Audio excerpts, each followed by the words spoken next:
तो दोस्तों इस प्रकार का आपके पास इंटरफेस आ जाएगा। मैंने डिस्क्रिप्शन में भी लिंक दे दिया है और डिस्प्ले पर आप साइट देख सकते हैं। आप यहाँ पर देख सकते हैं SBI रेगुलर होम लोन, आपको इस पर ओके कर लेना है। मैं इस पर ओके कर देता हूँ और थोड़ा स्क्रॉल करके हम नीचे कर लेते हैं। आप यहाँ देख सकते हैं feature, eligibility, interest rate, fees और डॉक्यूमेंट। तो हम प्रत्येक को क्लियरली और संपूर्ण समझेंगे। तो आइए हम फीचर की बात करते हैं।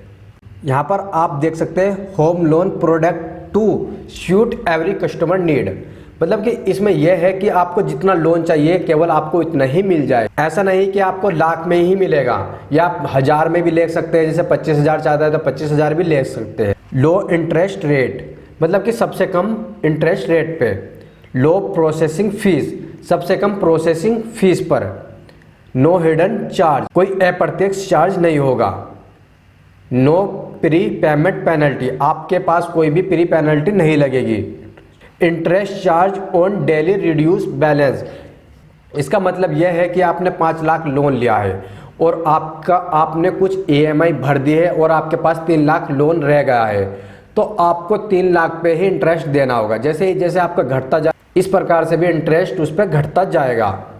रीपेमेंट अप टू 30 ईयर, मतलब कि 30 साल तक आपको कोई केस वगैरह कुछ नहीं होंगे। आप 30 साल में आराम से जमा कर सकते हैं। जैसे कि आपकी EMI 10 साल की बन गई, लेकिन आपकी EMI टूट जाती है, तो आपको ये नहीं कि आपके रिकवरी एजेंट आने शुरू हो जाएंगे या इस प्रकार का कोई टेंशन होगी कि 30 साल तक आपको कोई प्रॉब्लम नहीं होने वाली है। Home loan available as a overdraft, यह ओवरड्राफ्ट में भी अवेलेबल है। Interest concern for women borrowers, मतलब कि इसका ये मतलब है कि यदि आप किसी लेडीज के नाम होम लोन लेते हैं तो उस पर इंटरेस्ट थोड़ा कम लगता है। अब हम दोस्तों एलिजिबिलिटी समझ लेते हैं कि आपकी योग्यता कितनी है लोन लेने की। रेसिडेंट टाइप, मतलब कि आप इंडियन हो, ना कि NRI हो या फॉरेन कंट्री से हो, मतलब कि किसी विदेश से हो। मिनिमम एज, मतलब कि आपकी लगभग 18 साल कंप्लीट होनी चाहिए। मैक्सिमम एज, आपकी एज ज़्यादा से ज़्यादा 70 साल होनी चाहिए।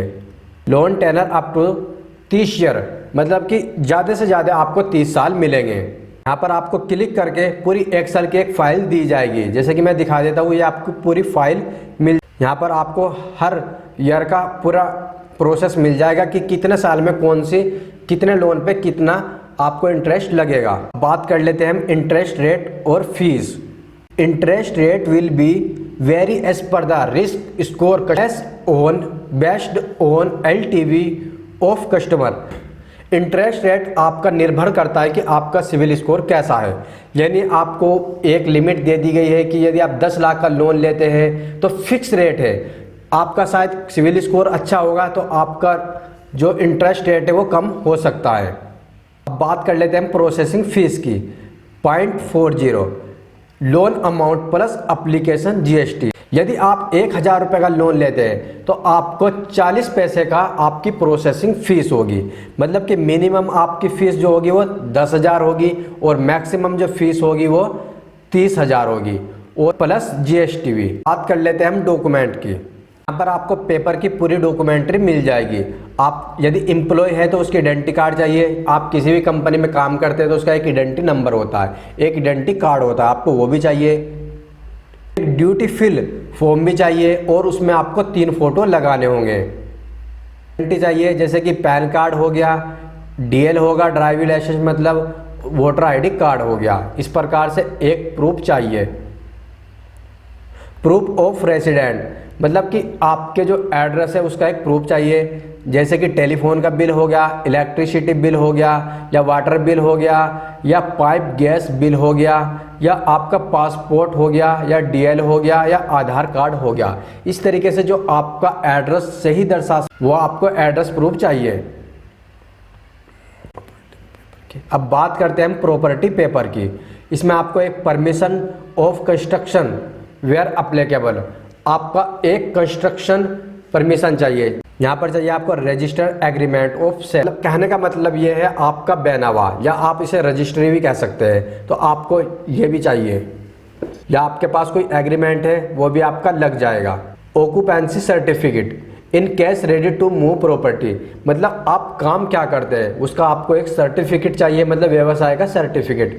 यदि आपका मकान बना है और आप केवल होम लोन लेकर उसमें कुछ आप पैसा इन्वेस्ट करना चाहते हैं या किसी से आपने उधार ले लिए हैं पहले, तो इस कंडीशन में आपको ऑक्यूपाइड सर्टिफिकेट भी, शेयर सर्टिफिकेट, ये केवल महाराष्ट्र में अप्लीकेबल है। मतलब कि जैसे कि कोई भी कंपनी होती है उसमें आपने किसी में शेयर कर रखा है तो उस हिसाब से आपको शेयर सर्टिफिकेट भी चाहिए। अप्रूव प्लान कॉपी, जैसे कि आपने बिल्डर से कोई मकान बनवा लिया है या बनवाना चाह रहे हैं या आपको कोई कन्वेंस डीड हो, तो इस प्रकार से आपको अप्रूव्ड प्लान कॉपी भी चाहिए। ये न्यू प्रॉपर्टी के लिए है। Payment receive bank statement showing all payment made of builder seller, यदि आपने किसी से मकान ले लिया है और आप होम लोन लेकर वह बैलेंस चुका रहे हैं या आपने चुका दिया है, तो इसमें आपको एक आप बिल्डर को पेमेंट करते हैं तो उसमें आपको एक बैंक स्टेटमेंट, अकाउंट स्टेटमेंट, आपके पास 6 मंथ की स्टेटमेंट होनी चाहिए, वो आपकी कोई सी भी बैंक हो। यहाँ पर हम इनकम प्रूफ सैलरी की बात करी जाए, यदि यहाँ पर आपके पास एक सैलरी स्लिप होनी चाहिए और लास्ट 3 महीने की। यहाँ पर आपको एक कॉपी चाहिए ITR रिटर्न की और आपकी ये 16 महीने या 2 साल की लगभग होनी चाहिए। यदि आप कहीं जॉब नहीं करते, कोई बिजनेस वगैरह करते हैं, तो आपको बिजनेस का एड्रेस देना होगा और यहाँ पर IT रिटर्न 3 साल की देनी होगी और balance sheet profit loss account statement 3 साल की देनी होगी और बिजनेस लाइसेंस डिटेल भी आपको देनी होगी और TDS सर्टिफिकेट भी आपको देना होगा और सर्टिफिकेट क्वालिफिकेशन भी आपको देनी होगी जो CA की होती है या डॉक्टर की यानी अदर। और इस प्रकार से यदि आपके डॉक्यूमेंट कंप्लीट हो जाते हैं तो आपको होम लोन आसानी से मिल जाएगा।